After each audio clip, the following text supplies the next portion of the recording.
Добър вечер, дами и господа! Вие сте с предаването "Вечните песни на България". Аз съм Владислав Славов и днес ще направим едно предаване, което ще бъде много различно.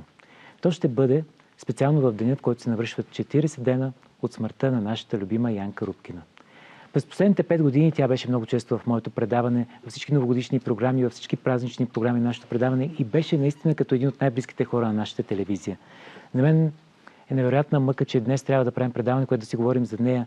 Вече я няма, но тя винаги ще бъде около нас. Тя винаги ще бъде в този момент, когато някъде ще чуем нейния глас около нас, защото той е толкова много закодиран в нашето съзнание и памет, че никога няма да бъде изтрит. И днес ще направим едно такова предаване, в което ще спомним само хубави работи за нея, ще спомним най-красивите моменти от нейния живот и най-вече с близки нейни приятели, които са били дълго време в нейното обкръжение. За мен огромно удоволствие да ви представя и нашите специални гости тук тази вечер. Легендарна журналистка, човек, който е дал своя живот за българската народна музика, Румяна Цинцерска, за мен е огромна чест. Много хубави вечери сме имали на Пиринфо, когато Валю Пензов ни събираше и тогава ни водиха заедно на обяд и вие бяхте винаги по най-веселите истории, разказахте много случки и затова аз реших да ви поканя, защото Янка, преди да си отиде, винаги казваше, че вие ще бъдете един от хората, които ще покани да пишат в нейната книга. Така че имате много спомени с нея, наистина ще разкажем за много интересни и наистина феноменални случки, които сте имали заедно. Светла Караджова, дълго време нейна комшийка, човек, с който наистина тя прекарва много време. Твоя мъж постоянно беше с нея до пазара, бяхте заедно много често. Тя беше жури на Пилин цепел от първият сезон, както се казва, от първият път, когато се случи този фестивал. И наистина беше толкова винаги очарована, всички деца обикаляха точно на този фестивал и той носеше невероятно удоволствие.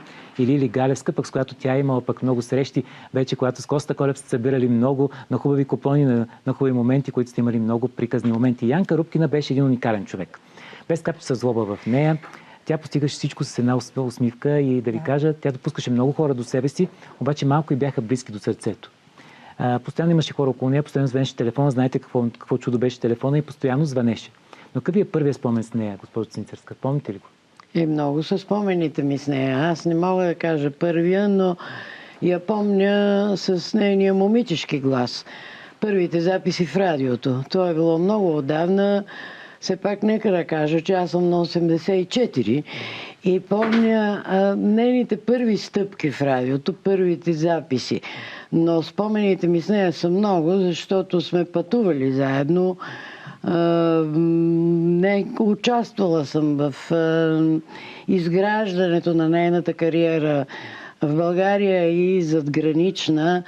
Много съм я снимала, много съм я записвала и с нея бих казала, че имам приятелство в работа калено. А в работа винаги има случки. Случки десетки, стотици. Вие казахте, ще говорим само хубави неща за близостта си с Янка. Аз нямам нищо лошо преживяно с нея. Тя имаше труден живот, имаше големи перипети и въпреки това винаги беше оптимист, винаги вярваше, винаги беше ведра, никога не занимаваше никого с своите болешки, а болешки е имала. Няма да забравя една дребна случка. Внуците бяха малки и бяха напипали някаква кутия с лекарства. Всички бяха изпаднали в паника. Но лекарствата дребнички, шаренки, цветнички, топченца и не се знаеше дали са играли с тях или са погълнали нещо. Беше страшно, аз си мислех. Тя се усмихна и каза, че всичко е приключило както трябва.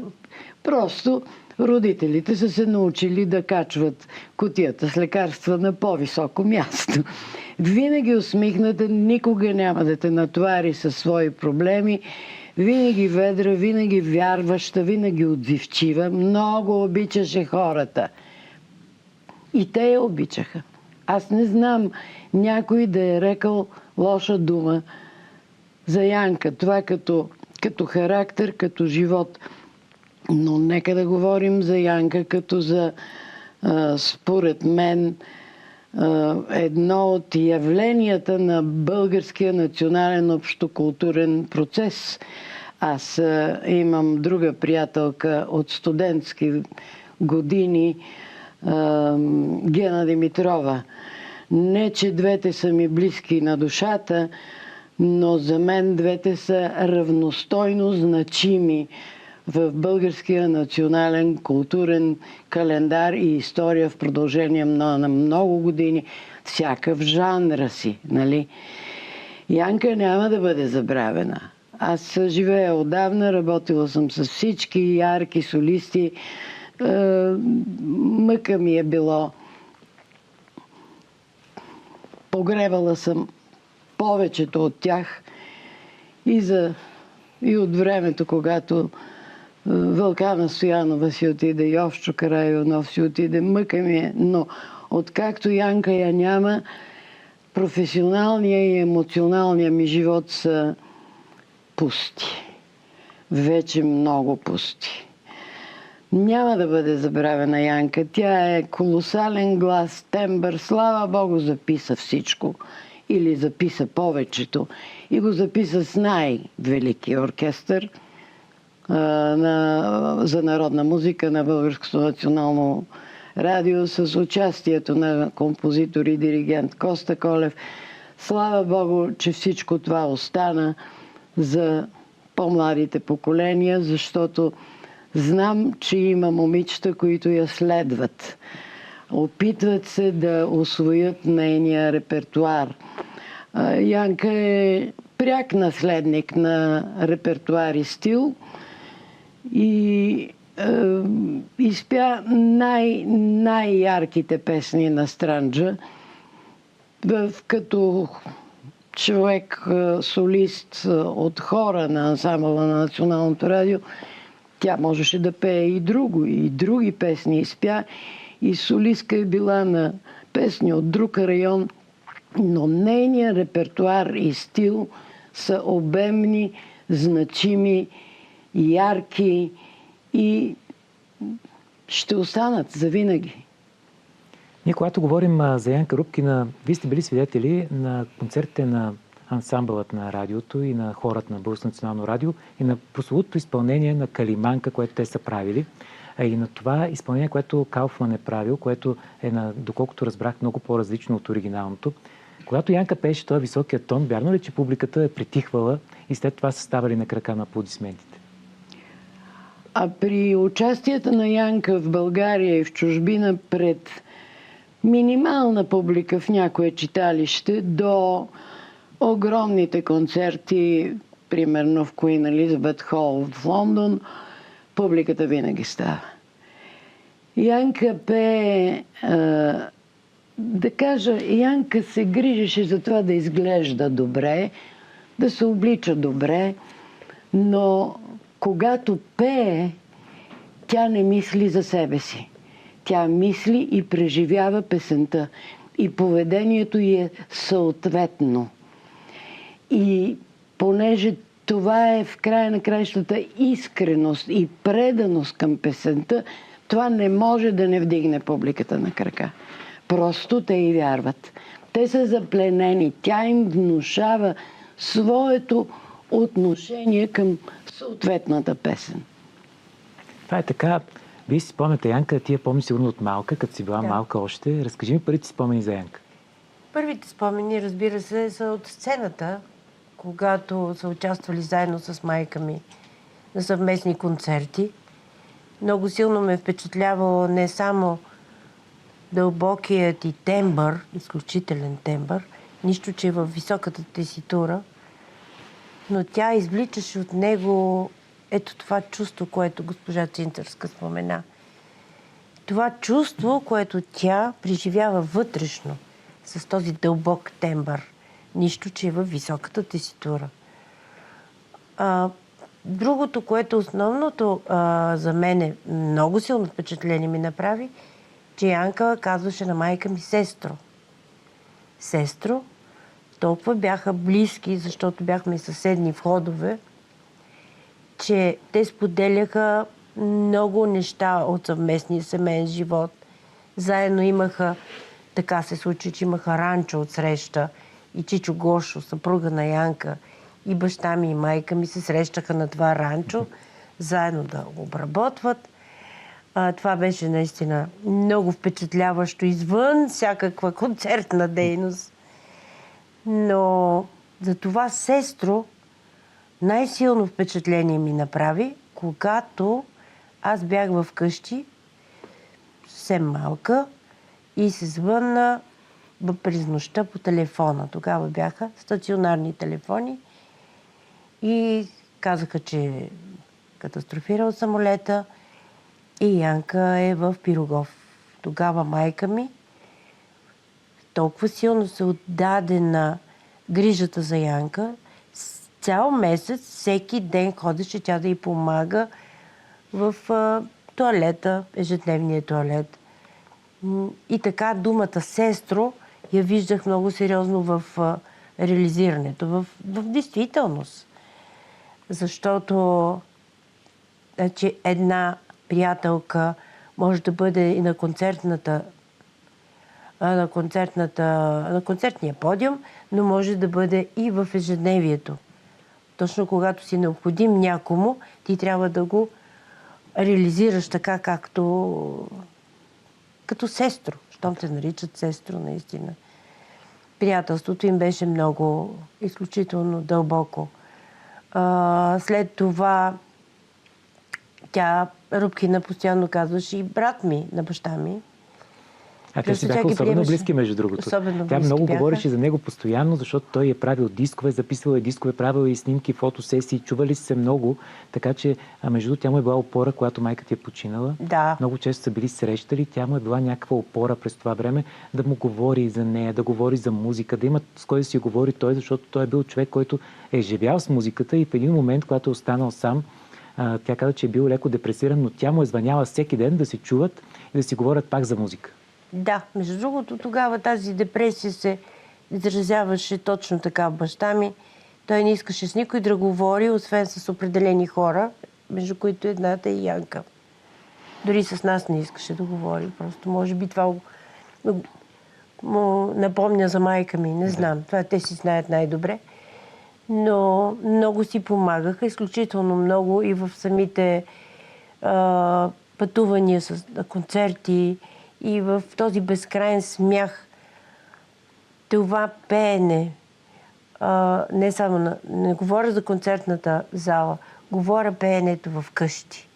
Аз всеки път казвам, с тези хора замина една цяла епоха, защото не сме имали гости без песни. Това баща ми да извади акордеона и всички тези стари шлагери, които сега ги наричат новите песни, и се слушат по телевизии с нови аранжименти.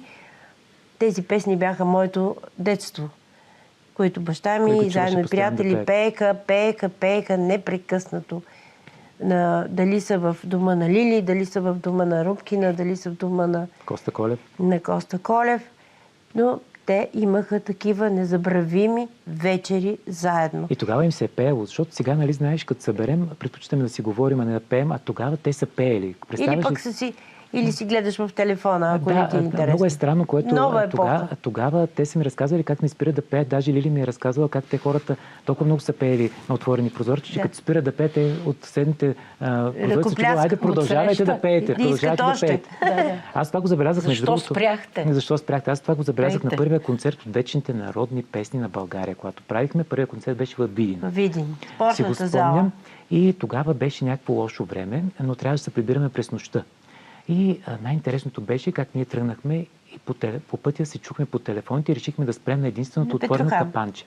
И аз да ви кажа, тогава за първи път видях как всички певци се събират, сядат и заедно Даниел и Милен бяха, сестрия Джови, ето какви хора бяха с нас. Седнахме и всички запяха тогава, да ви кажа, сутринта се скапнахме шкембе чорба, всички запяха, тръгнала е малка мома на многогласно. И това ми направи много силно впечатление. Аз тогава не бях работил с народни певци, тогава за първи път започвах и естрадните изпълнители бързо се разотиват след това. Вечера мен, но не е така. Народните певци обичат да пеят, след това си изпеят по една песен преди да си тръгнат. Да. И тогава аз го видях за първи път и ми направи много силно впечатление народните певци тогава, защото сега, между другото, вече малко се промениха. Вижте, 10 години след това малко се промениха нещата. Няма го. Не, това. Аз ти казах, цяла епоха беше с тези хора. И майка ми, и Янка Рубкина, и другите от това поколение, Надежда Квойнева, и Калинка Вълчева, всички тези хора за мен, Олга Борисова, за мене бяха образец на това, че са като войници. На тях няма през деня, през нощта. Когато се обадят, тези певици са готови и тръгват. Да, независимо от това и добри хора бяха, което аз, между другото, вече виждам отношението, което имаха към хората.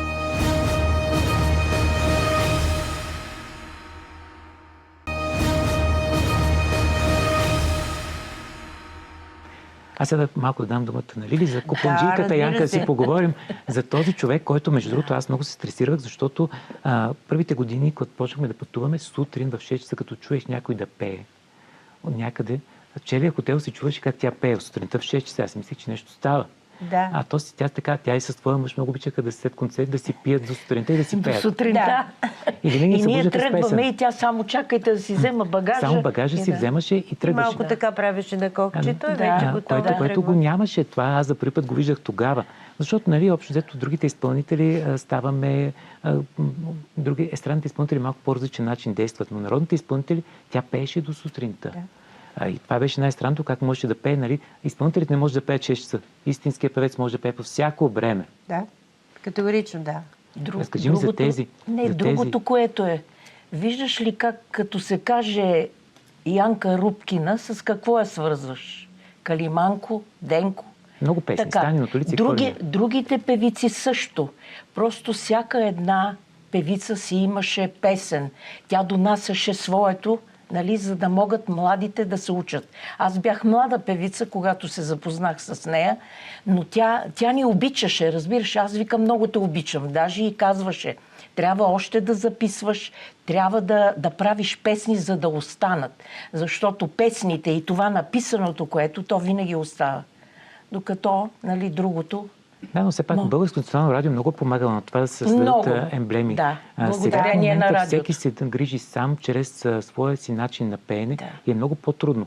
Хем е по-лесно, защото всеки може да направи песен, хем е много по-трудно, защото тогава са налагали песни и те се въртяли много. Имало и часове с народна музика, което се слушало. И целият български народ, аз спомням баба ми, на обяд 12 часа си пускаше народните песни да си ги чува. Да, точно така. На радиоточката. А сега вече това изчезна, защото първо никой вече не слуша радио по този начин, както се слушаше. Така че всичко е много по-различно. Значи аз трябва да ти кажа, че аз бях млада певица и имахме много такива микс концерти, където имаше всичко. И Янка Рупкина, Натка Караджова, и аз като млада певица, и Калинка Вълчева. Много концерти имахме Търговище. Да, е Разград, Търговище, Триъгълника. Много. Разград, Търговище, Шумен. И това е, тя просто беше един човек, който имаше душа и като си при нея ти е много приятно, защото нямаше разправи, нямаше такива работи, никога не съм чувала и никога не е имало. Просто и винаги казваше, много ви обичам, много ви обичам. Тази обич, която имаше, но искам да си поговорим за професионалния път, който е много славен. Аз смятам, че няма друг певец в България, който да е пътувал толкова много по света, който да е записвал с такива световни личности и те да са му проявявали такъв невероятен респект към него. Няма друг български изпълнител, който Джордж Харисън да дойде специално да се запознае с него. Няма други хора, които да са записвали с Кейт Буш. Много малко са били от тези изпълнители, тя като солистка говоря. Разкажете ми за момента, в който запознахте трио българка с Джо Бойт. Как дойде тази идея да ги свържете? Не помня. Не помня. Помня много издания, които сме правили с Джо Бойт. Помня много концерти, които ми е поръчвал. Но мисля, че бяхме на събора в Копривщица. Аз снимах. Тогава бях в Националната телевизия, работех. И там бяха трио българка. Джо Бойт беше много впечатлен и след това се свърза с мен да ги срещна, да ги чуе наживо. Преди това го заведах в радиото, за да чуе техни записи. Вече имаше няколко записи техни. Помня, че Позаспали ягодо го впечатли много, заради това, че е с гадулка, а другите бяха капелни песнички. И беше много впечатлен. След това ми се обади с проект за концерт. Искаше да му подготвя концерт, в който трио българка да участва и към тях да представя и други изпълнители, солисти.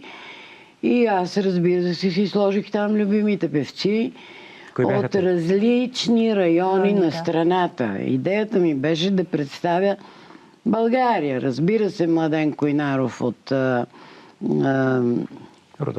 Родопите, братя Митеви, Шопско от Владая, Натка Караджова, Пазарджишко. Непременно имаше Каба Гайда. Помня, че към тях трябваше да прибавя 2-3 инструменталисти. Разбира се, си взех от радиото хора. И помня, че на Кръстю Димов му казах, че за 2 седмици трябва да научи гайда. Джура, за да имаме и джура. Той каза, ти си луда. Казах, може съм луда, но искам. Да.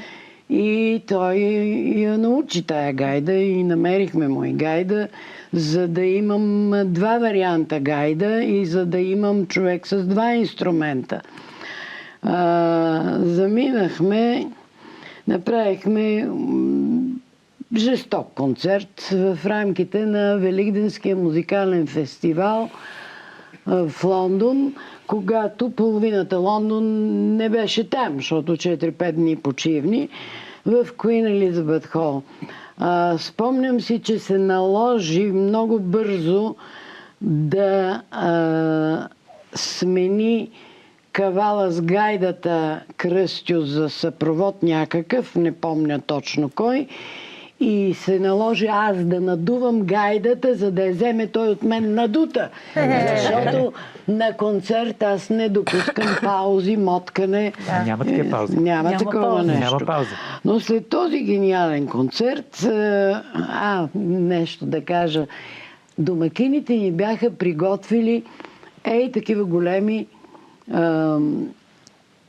от бял шоколад яйца. Да. И на всичките беше написано името. Разбира се, моето име беше с захар. Да. Моето име беше с най-много грешки. Защото Тромава фамилна, непозната, неизвестна за чужбина. След концерта Кейт Буш ни покани от тях. Това е прословутия момент, който те са запознали, така ли? Не, познаваха се преди това. Кейт Буш беше слушала записи техни. И там, разбира се, пристигна от съседното замъче брати Пади Буш, който свири на много инструменти и донесе инструменти и мъжете хванаха инструментите и цяла нощ се пя и се свири. Имам друг спомен. Джо Бойд. Записахме някаква плоча с много различни солисти от България. Помня, че беше на Йовчо През гора вървяха 2 вакли овчара, деца, да върли хайдута и не знам какво още.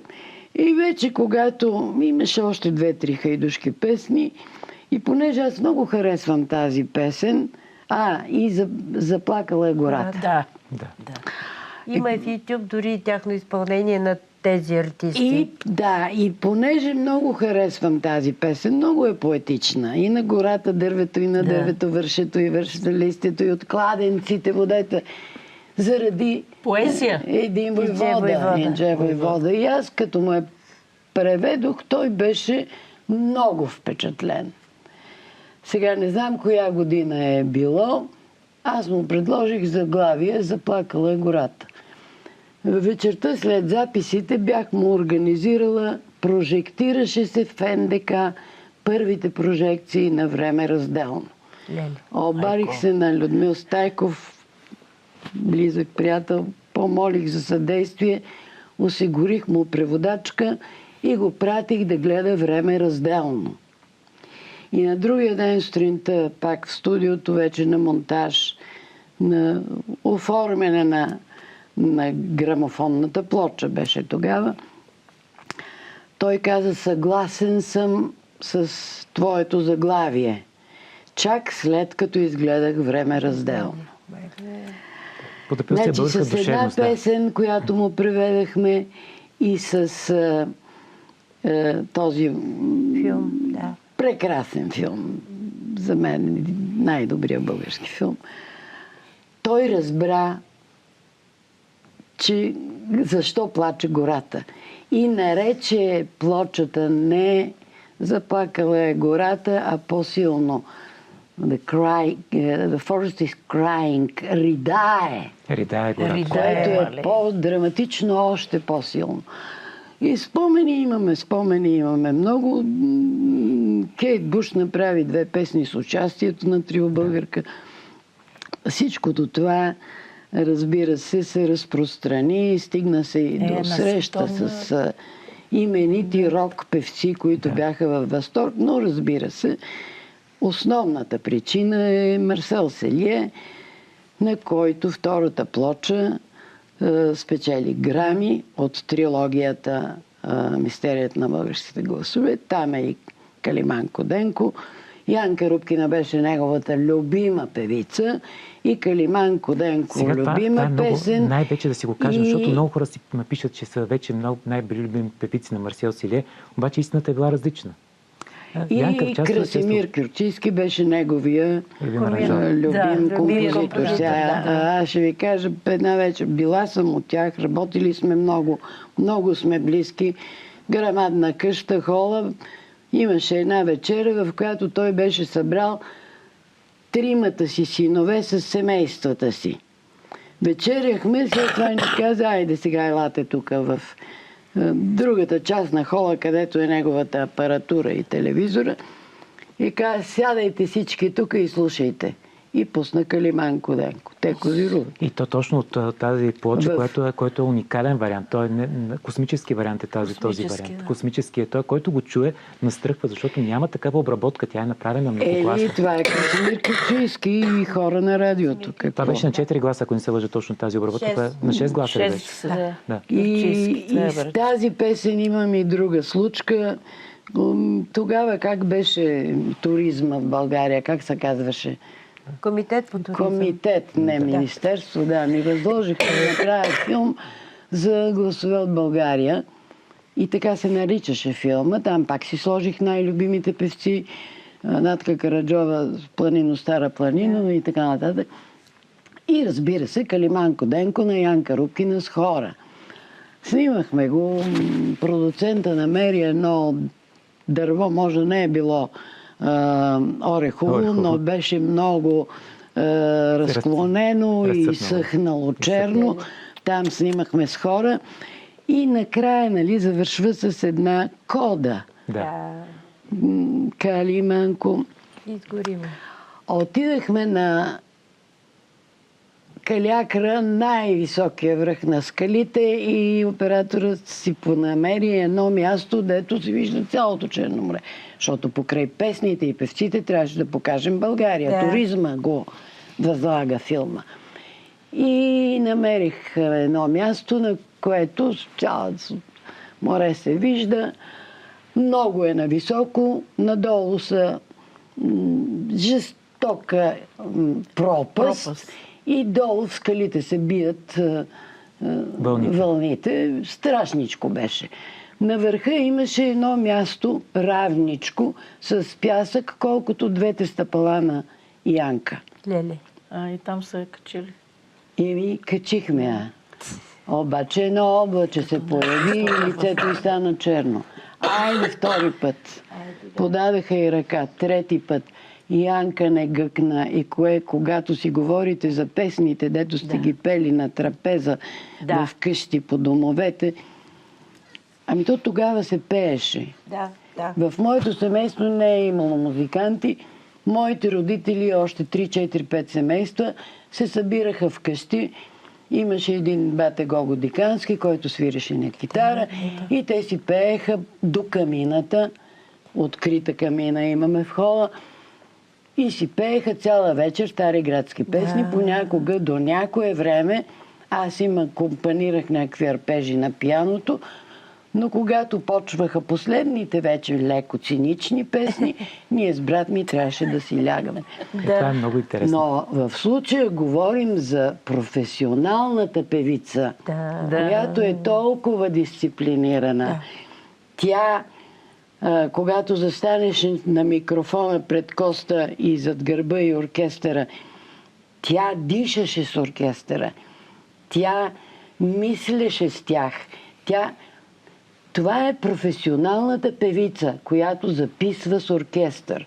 Когато снима филм, 3 пъти се качи на тая скала, гък не каза. Янка винаги беше точна на секундата.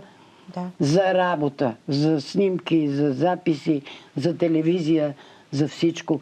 Тя беше дисциплинирана и хористка. Може да беше най-ярката солистка. Обаче тя беше хористка в този хор. По времето на Димитър Динев, по-късно Краси Кюрчийски. Диригента, ръцете му, очите му, тя беше професионалистка.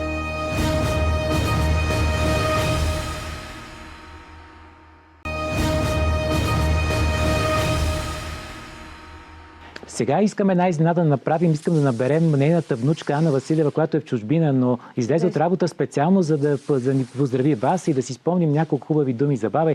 Здравей, Ани, как си? Здравей, много съм добре, благодаря за поканата. Аз съм, между другото, много развълнуван. С усмивка те посрещам, защото не сме се виждали отдавна, но ние сме тук по един повод. 40 дена се навършват от смъртта на баба ти.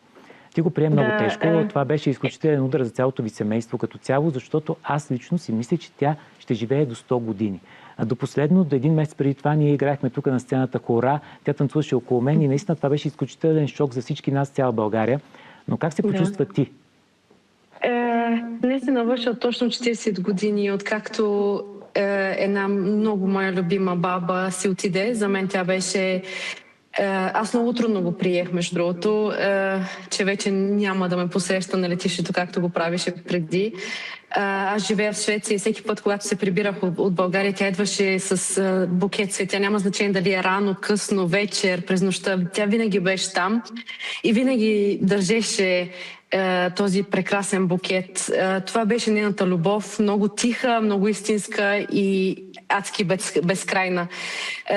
Никога няма да забравя моментите, в които я виждах да ме чака, усмивката, очите и прегръдката и беше нещо невероятно. За мен тя е истинска любов.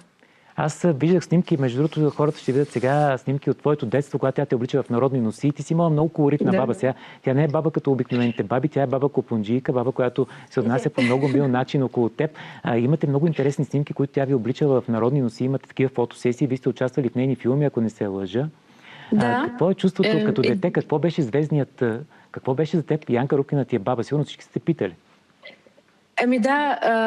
За мен тя беше моята баба.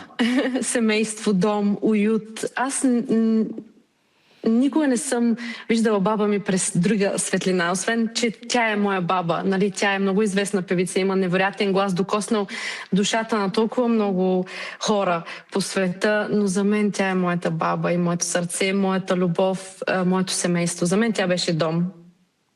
Ние ще продължаваме да пазим нейната памет, обещаваме ти, обещал съм на цялото ви семейство, ще продължаваме да поддържаме нейните песни. Ти винаги съм ти пращал линкове към наши предавания. Щастлив съм от това нещо, ще продължавам да го правя. Бъди жива и здрава, благодаря, че се включи в нашето предаване. Няма да измъчвам повече. Знам, че този разговор ти навява и малко тъга. Но независимо от това, искам ти кажа, че тя беше много весела, нали помниш? И искаше с усмивка да говорим за нея. Тя винаги казва: пейте моите песни, радвайте се на живота, мен няма да ми има, но моя глас ще остане, спомняте се за мен с любов. Да. Това, което тя ме е научила, наистина е да бъда силна. Независимо в какъв момент съм. Бъди жива и здрава. Благодаря, че се включи наистина от сърце ти. Благодаря. Всичко хубаво ти желая. И аз ви благодаря. И на вас също. Чао, чао. Ето, това показва какъв човек беше Янка, наистина, по колко, аз го казвам майчински и се отнасяше към всички нас, колко беше, аз не знам, като пътувахме, тя винаги носи една възглавничка, аз да се опра на нея, не тя, аз да се чувствам добре. Когато пеехме, винаги преди да излезе на сцената, ме тикваше мене първи, въпреки че тя трябваше да излиза първа. Изобщо всички съвети, които съм получавал, най-вече, което ме съветваше, защото нали, всички музиканти имаме някакви разочарования, тя казва, има болка тук. Пи няколко капки ментаглок и валериан, за да ти мине тая болка тук.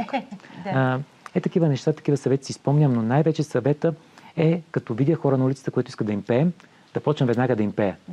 Защото българския певец, нали, казва, сега не мога, не. Тя ги посреща усмивка, всеки един човек се спираше. Аз след концерти по 2 часа не мога да я пребера, да обърне внимание на всеки един човек. Нали ние все бързаме да се прибираме. Тя ми показва, че това уважение, което трябва да имаш към публиката толкова много години. Това е най-важното нещо и когато говорим за нея в минало време, аз никога няма да говоря така, защото тя ще бъде около нас винаги.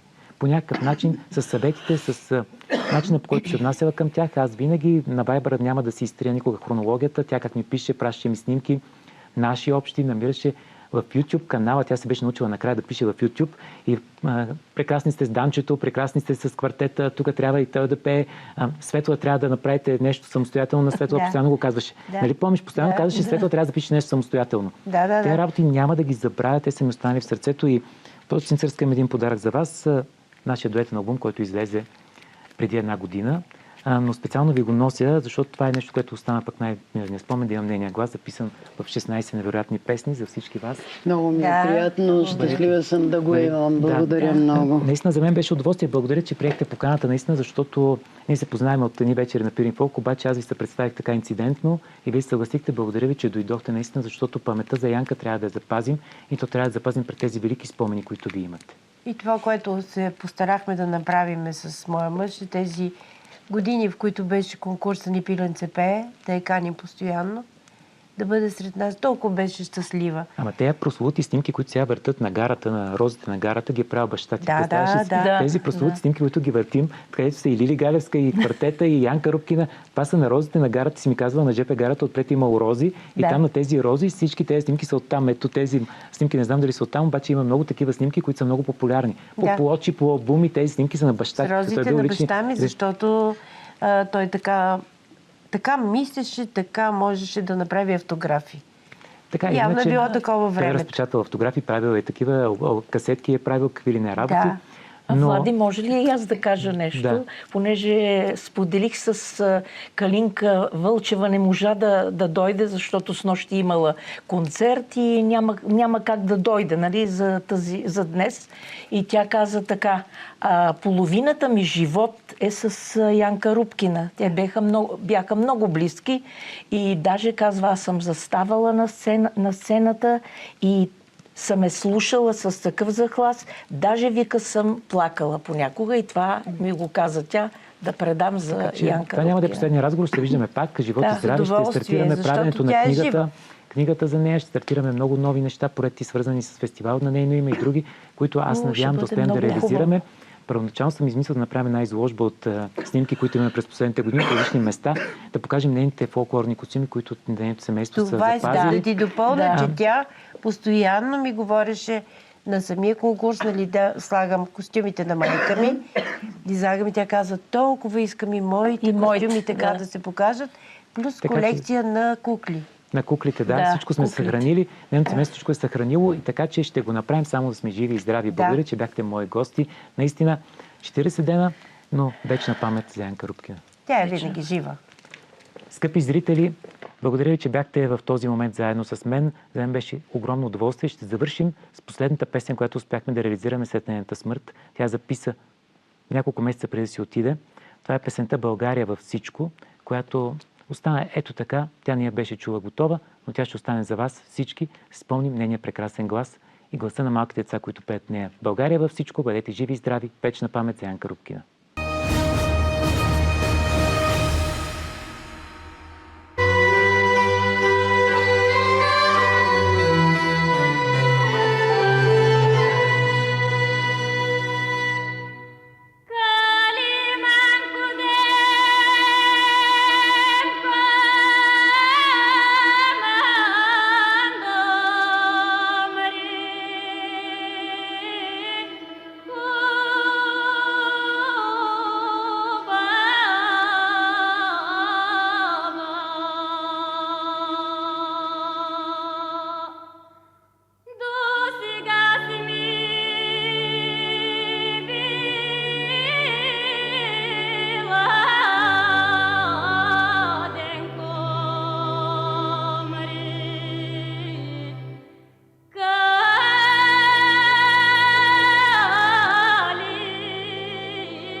there.